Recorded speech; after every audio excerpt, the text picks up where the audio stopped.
la paix de Dieu vous soit.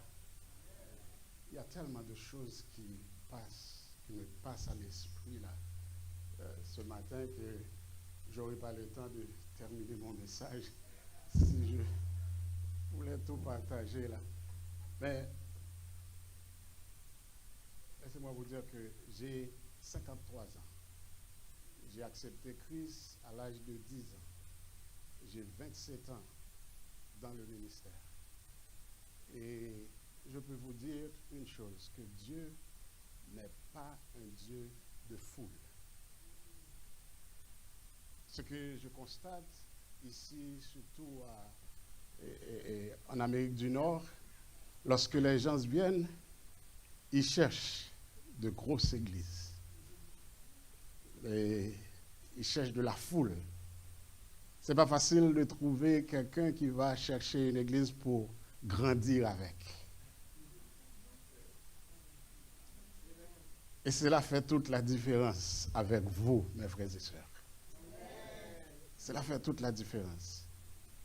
Et l'une des choses que j'apprécie à Béret, et je le dis sincèrement, je suis derrière la chair là, je ne peux pas vous mentir. Et moi, je dis souvent aux gens que je ne fais même pas de compliments. Je ne fais pas de compliments, parce qu'il y a trop d'hypocrisie dans les compliments.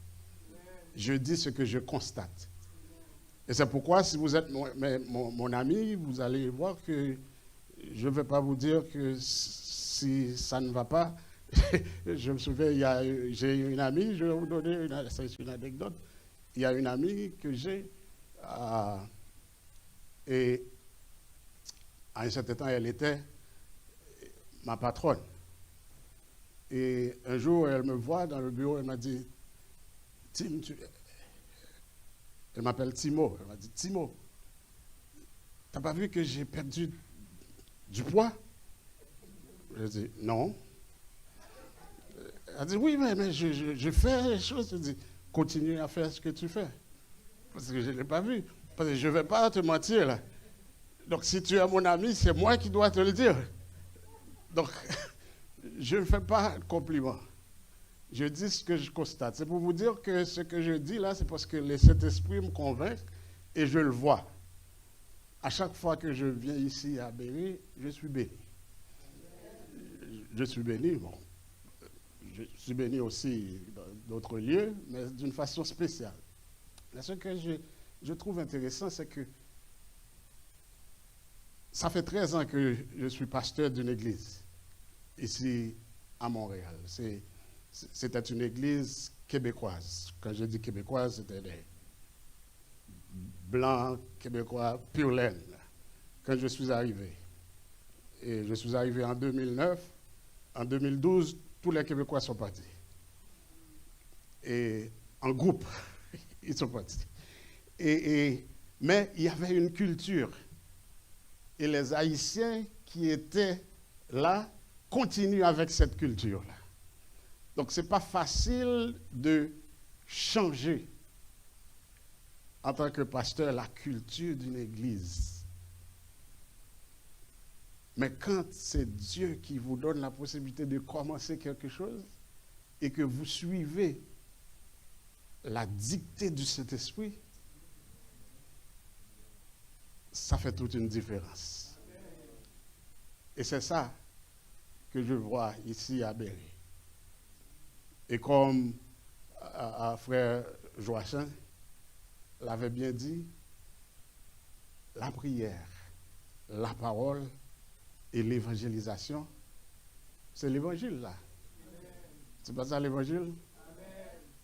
Et vous l'avez constaté. Et le témoignage de la sœur, je me suis dit, wow, comment ça, comment je peux manquer quelque chose comme ça là?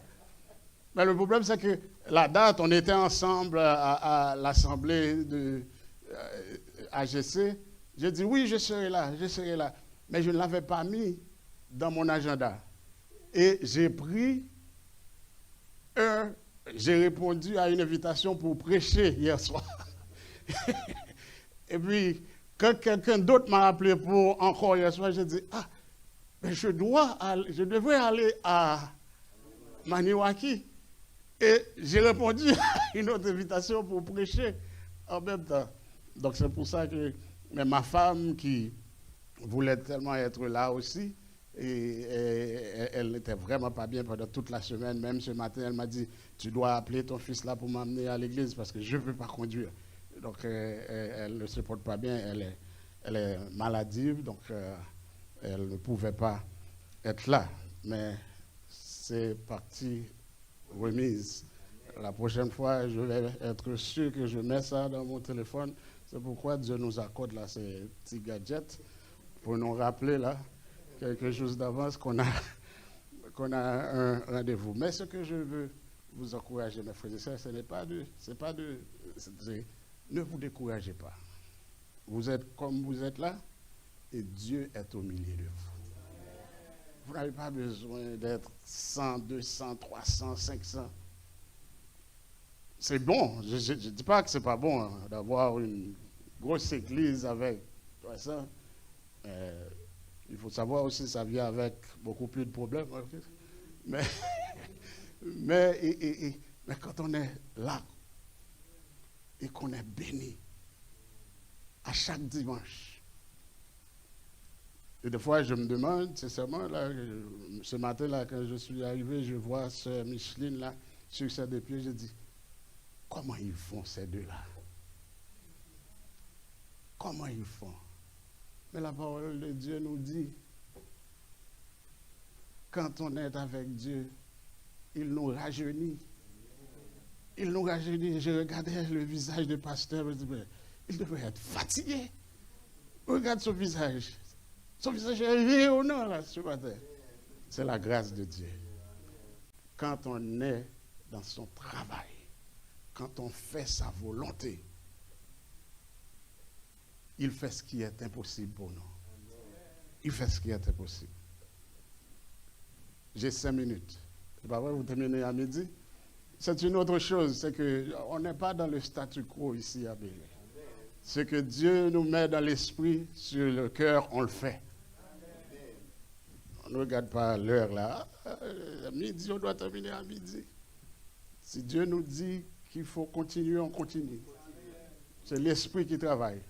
On ne fait pas le désordre là. C'est pas le désordre. On est discipliné. Mais on respecte parce qu'on est sous l'autorité du Saint-Esprit.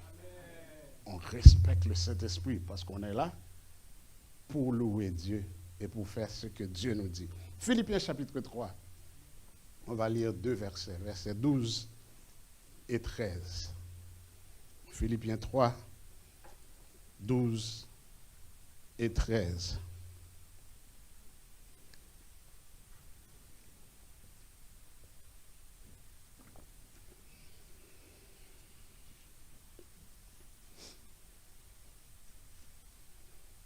Je vous donne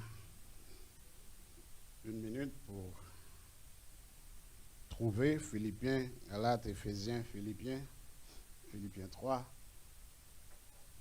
Veuillez vous lever 1 minute, on va lire ensemble. Philippiens 3, 12 et 13.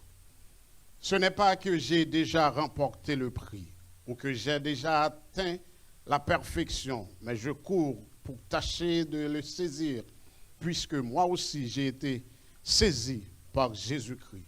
Frère, je ne pense pas l'avoir saisi, mais je fais une chose, oubliant ce qui est en arrière et me portant vers ce qui est en avant. Parole du Seigneur. Père, au nom de Jésus, parle. Tes servantes et tes serviteurs écoutent. Amen. Merci, veuillez vous rasseoir. Laissez-moi commencer en vous disant que chaque chrétien, mes bien-aimés, a une destinée divine. Dieu a un plan.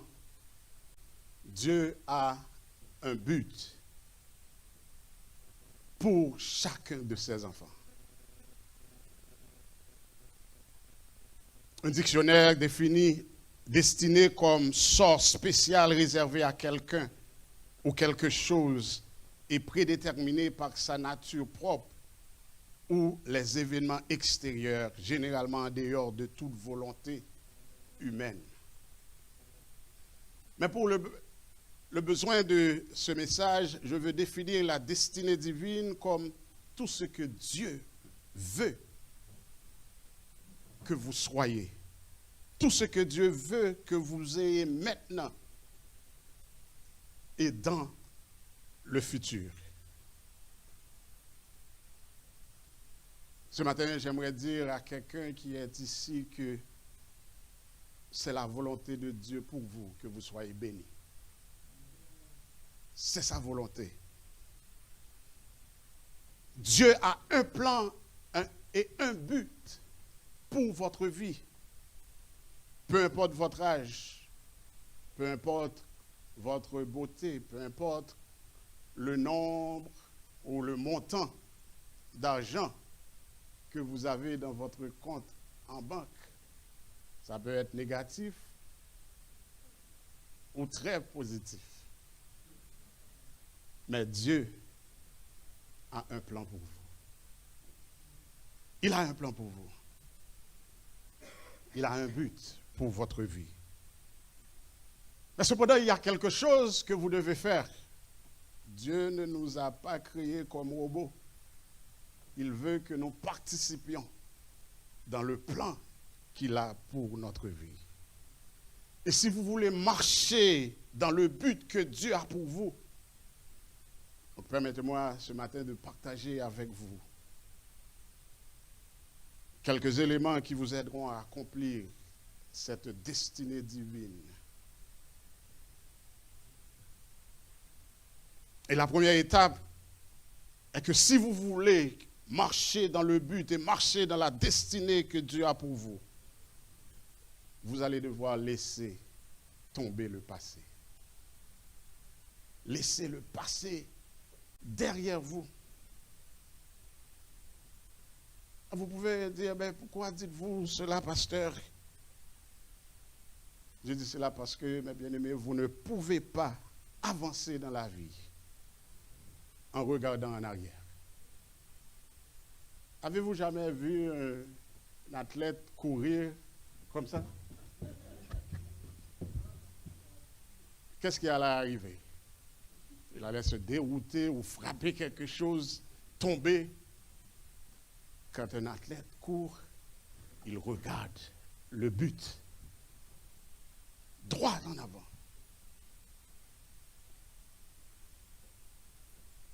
Regardez ce que Paul nous dit dans les versets 13 et 14. Frères, je ne pense pas l'avoir saisi, mais je fais une chose, oubliant ce qui est en arrière et me portant vers ce qui est en avant. Je cours vers le but pour remporter le prix de la vocation céleste de Dieu en Jésus-Christ. En d'autres termes, Paul nous dit que je fais continuellement des efforts pour m'améliorer et atteindre mon objectif. J'essaie d'être à mon meilleur chaque jour. Ce que Paul nous dit, c'est que si nous voulons marcher dans un but précis, si nous voulons atteindre l'objectif, nous allons devoir oublier certaines choses. Mais laissez-moi vous dire, vous devez comprendre que oublier n'est pas l'absence de mémoire. Qu'est-ce que je veux dire par là? Cela ne veut pas dire que vous ne vous souvenez pas, car à moins d'être hypnotisé ou d'avoir une tumeur au cerveau, aucune personne mature avec un esprit humain ne peut vraiment oublier ce qui s'est passé dans le passé. Peu importe que ce soit bon ou mauvais, tôt ou tard, quelque chose va le déclencher. Quelque chose va le déclencher. Quelque chose va l'activer, va l'exciter dans votre pensée. Et tout va réapparaître. Peu importe à quel point vous voulez oublier quelqu'un qui vous a fait quelque chose de mal, à un moment ou à un autre, vous allez rencontrer quelqu'un d'autre qui ressemble à cette personne.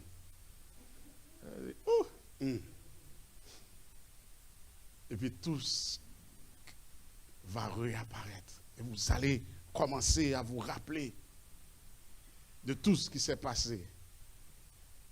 Mais ce que la Bible veut dire quand elle dit d'oublier des choses qui sont derrière vous, la Bible nous dit de ne plus laisser ces choses nous influencer, de ne plus laisser ces choses affecter notre vie.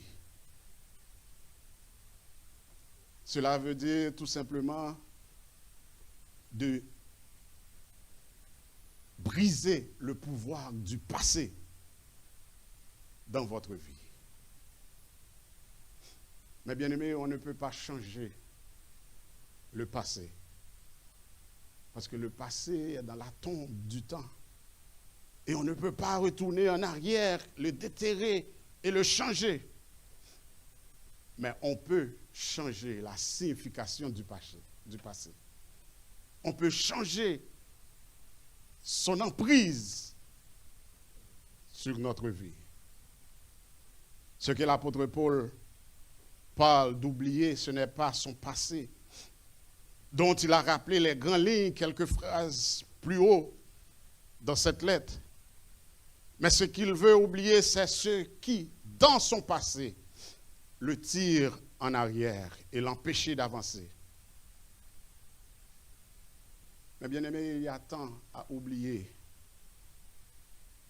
comme occasion manquée, comme remords inutile, comme rancœur, comme frustration, comme angoisse, comme préjugés ou superstition. Et il y a un vrai travail à faire pour chacun de nous pour arriver à oublier. Oublier toutes nos négativités nocives. Et c'est un travail que Jésus compare à celui d'un artisan qui crée un meuble en enlevant copeaux de bois après copeaux de bois avec justesse. Et Jésus nous dit, heureux les artisans de paix. Mais Jésus ne nous laisse pas seuls dans ce travail. Il nous équipe. Il ne nous a pas dit d'oublier, tout simplement. Il nous propose de nous ouvrir par la foi à la puissance de guérison de notre être et de notre relation.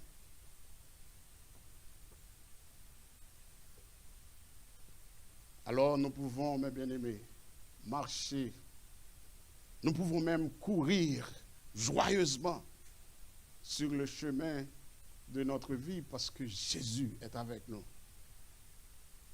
Et il peut nous guérir de nos blessures passées. Vous connaissez tous l'histoire de Joseph. Quand Joseph a rencontré ses frères, quand les frères sont venus pour chercher de la nourriture, et Joseph parlait à ses frères. Vous savez ce que Joseph a dit? Joseph a dit, je ne vais pas laisser mon passé me faire vous haïr. Parce que ce que vous m'avez fait dans le passé, je l'ai surmonté. Et ce que je vais faire pour vous dépasse vraiment ce que vous m'aviez fait dans le passé. Vous avez essayé de me faire du mal. Mais moi, je vais vous faire du bien. Vous avez essayé de me démolir. Mais je vais vous construire. Vous avez essayé de me tuer. Mais moi, je vais vous aider à vivre. Parce qu'il y avait la faim. Sans Joseph, ils seront tous morts après quelques jours. Y a-t-il quelqu'un parmi vous ce matin qui a l'esprit de Joseph? Oubliez ce qu'on vous a fait dans le passé. Oubliez tout. Ce n'est pas facile, mais c'est possible avec Christ. Et laissez-moi vous dire ce matin que Dieu sait quand les gens vous maltraitent. Dieu voit chaque fois que l'on a profité de vous. Il sait chaque fois que vous avez essayé de réparer une relation brisée. Il sait quand vous avez été laissé seul, quand on vous a menti, on vous a trompé, battu. Dieu sait, et il voit quand cet homme vous a laissé avec tous ses enfants. Il sait et il voit quand cette femme vous a brisé le cœur. Laissez-moi vous dire ce matin que Dieu peut prendre chaque mal qui entre dans votre vie et le transformer en quelque chose de bon.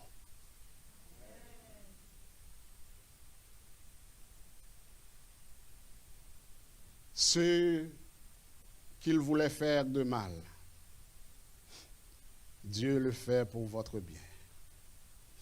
Et alors, mes bien-aimés, vous pouvez réciter ce verset des Saintes Écritures qui a remué nos cœurs au cours des années. Depuis, vous le connaissez tous, depuis que vous avez accepté Christ, toutes choses concourent au bien de ceux qui aiment Dieu et qui sont appelés selon son dessein.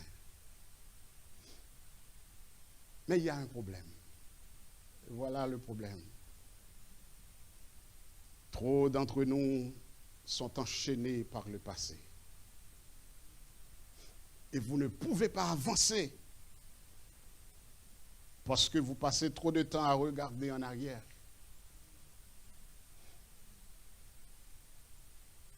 Pas étonnant que vous trébuchiez, pas étonnant que vous tombiez sur des gens, pas étonnant, parce que vous ne pouvez pas avancer en regardant en arrière.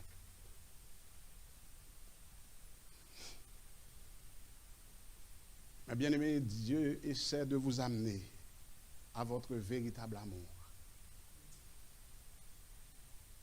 Mais vous êtes toujours bloqué dans le passé. Dieu essaie de vous amener à votre nouvelle position, à votre nouveau travail, et vous êtes toujours en train de parler de la façon dont ils vous ont licencié injustement à ce travail que vous avez dit détester tellement. Mais vous êtes bloqué dans le passé. Oh, ils sont des racistes, c'est pour ça qu'ils m'ont licencié, ils sont ci, ils sont ça. Vous restez en arrière.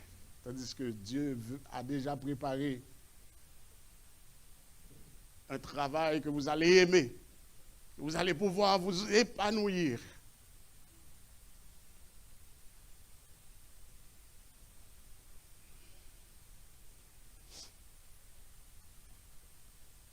Dites-vous ce matin que je ne veux plus regarder en arrière.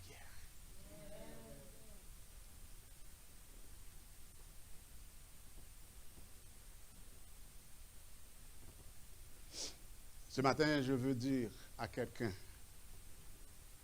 que vous avez trop longtemps, que vous avez été trop longtemps à vous dandiner là où vous êtes et qu'il est temps pour vous d'avancer.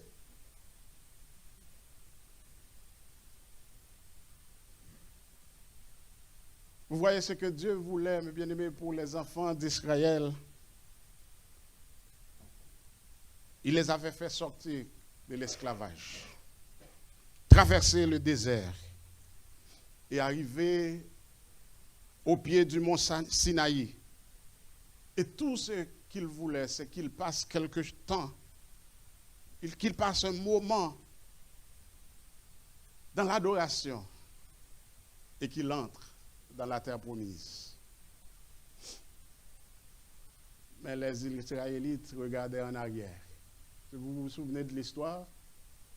Quand il disait à Moïse, là-bas, là, on mangeait, on avait de quoi manger. Et là, ils étaient en esclavage. Hein? Ils sont libres et ils se plaignent de la nourriture qu'ils avaient. Mais comme ils regardaient en arrière, Dieu a dû venir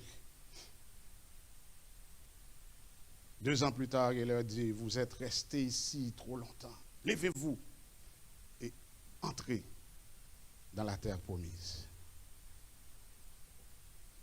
Et mes bien-aimés, c'est ce que Dieu veut que je vous dise ce matin. Vous avez été garés à un endroit assez longtemps. Il est temps de vous lever et d'avancer. Paul dit que vous devez laisser tomber. Vous savez, mes bien-aimés, pourquoi vous devez laisser tomber le passé? Parce que le diable vous fera passer tout votre temps à vivre dans la condamnation. À vous dire que vous n'êtes pas digne de servir ou de louer Dieu sur la base de votre passé. À vous souvenir, qui êtes-vous? Vous avez fait ci, vous avez fait cela, vous avez fait ceci. Abat Satan. Il vous faut continuer, aller de l'avant. Aller de l'avant. Et Dieu, mes bien-aimés, m'a dit de vous dire ce matin qu'il ne regarde pas d'où vous venez. Tout ce qui préoccupe, c'est d'où vous allez.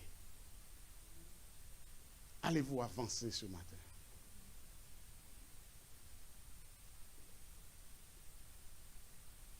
L'apôtre Paul nous dit dans les Écritures que j'ai une détermination résolue, inébranlable et infatigable d'atteindre mon but.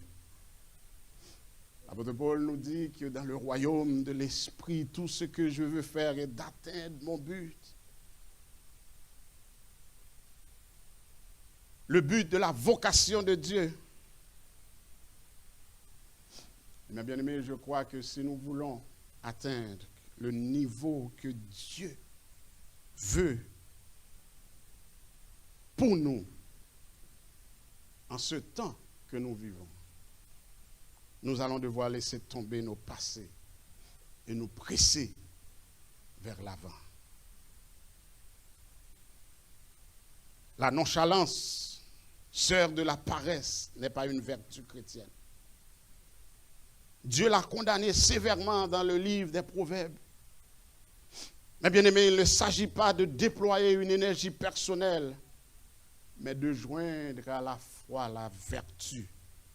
Cette force spirituelle qui fait grandir dans la connaissance du Seigneur Jésus-Christ. L'apôtre Paul a couru sans faire de détour.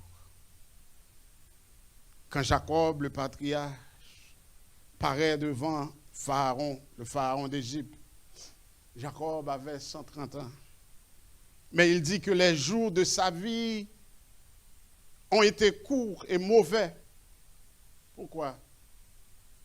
Il le comptabilise comme positif que les années vécues en communion avec son Dieu. Et non les temps perdus en détour et en rébellion. Il dit que ces jours étaient courts.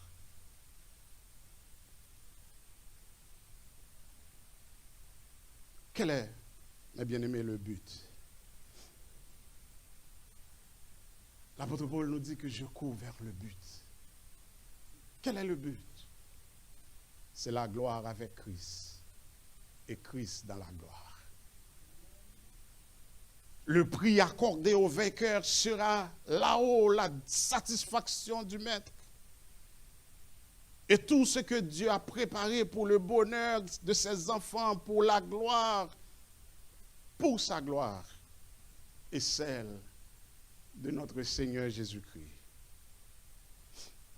À la fin de sa vie, Paul avait toujours la même énergie, avec la même vision céleste.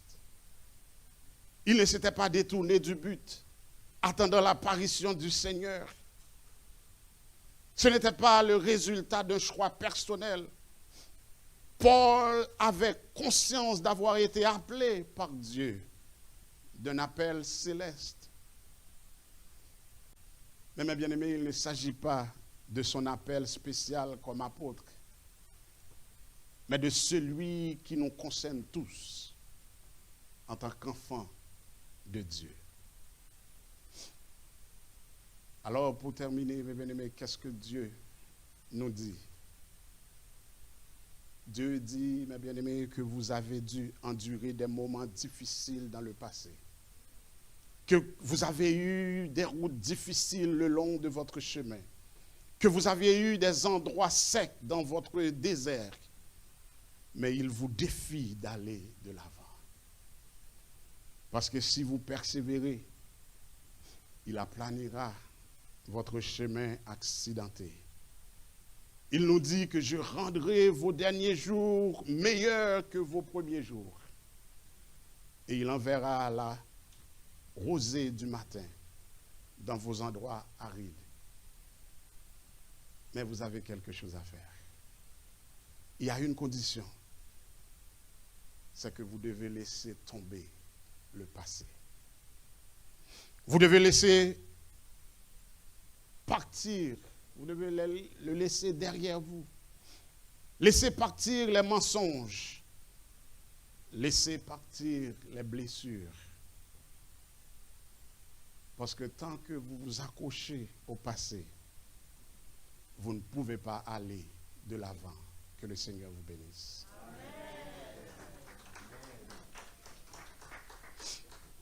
Si vous êtes dans la salle et que vous avez eu un passé horrible ou qui vous hante, que vous ne pouvez pas laisser tomber, demandez à Dieu en ce moment de vous libérer, de vous donner la force de pouvoir aller de l'avant avec Christ.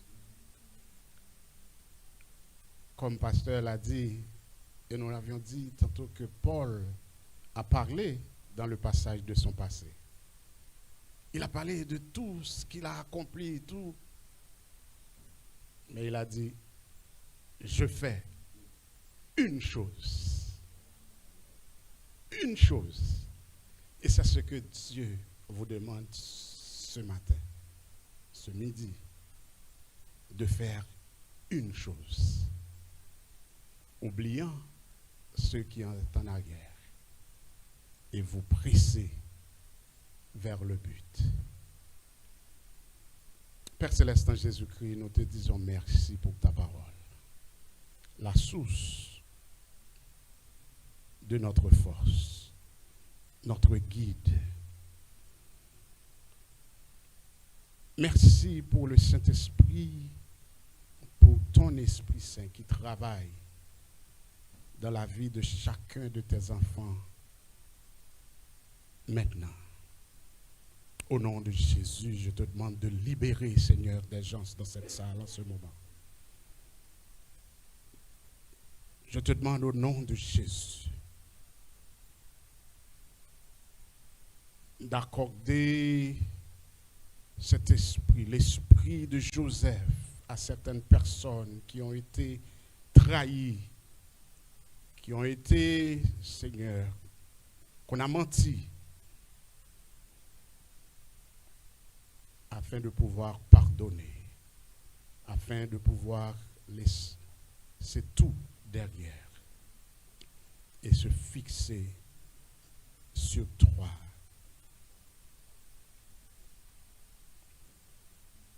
Père, merci pour la façon dont tu nous as parlé ce matin. Merci pour le moment d'adoration. Comme nous l'a rappelé ce matin, Seigneur, dans son témoignage, notre sœur, que tu suis dans l'adoration. Tu es là, nous savons, Seigneur, que tu es là, que tu as pris plaisir, Seigneur, dans tout ce qui a été fait. Nous te demandons en ce moment, Seigneur, de nous ramener chez nous et de permettre, Seigneur, que nous ne soyons pas des auditeurs oubliés, que nous prenons, Seigneur, ces paroles, tout ce que tu as mis dans notre cœur ce matin, depuis l'adoration jusqu'au message, et que nous puissions grandir en toi et avoir cette communion, cette intimité que tu cherches de chacun de nous. C'est le cri de nos cœurs. Nous te demandons, Père, de poser ta main bénie sur ton serviteur, le pasteur Élisée, et sa femme, la sœur Micheline. Merci, Seigneur, pour la façon dont tu les utilises. Nous te demandons au nom de Jésus, toi qui es le Jéhovah Jireh, de pouvoir à tous leurs besoins spirituels, émotionnels et matériels. C'est le cri de nos cœurs. Nous te prions, non pas par nos œuvres méritoires, mais au nom et par les mérites de ton Fils Jésus, lui qui vit en parfaite communion avec toi et l'Esprit Saint, dès à présent et pour toujours. Amen. Que la grâce de notre Seigneur et Sauveur Jésus-Christ, l'amour de Dieu le Père, la communion du Saint-Esprit reste et demeure dans le cœur de chacun de nous, dès à présent jusqu'au grand matin de l'éternité. Amen et Amen. Nous remercions vous qui avez fait le déplacement pour venir ici et nous remercions également tous ceux qui nous ont suivis sur YouTube, sur Zoom. Nous prions que le Seigneur vous bénisse abondamment. Bonne semaine.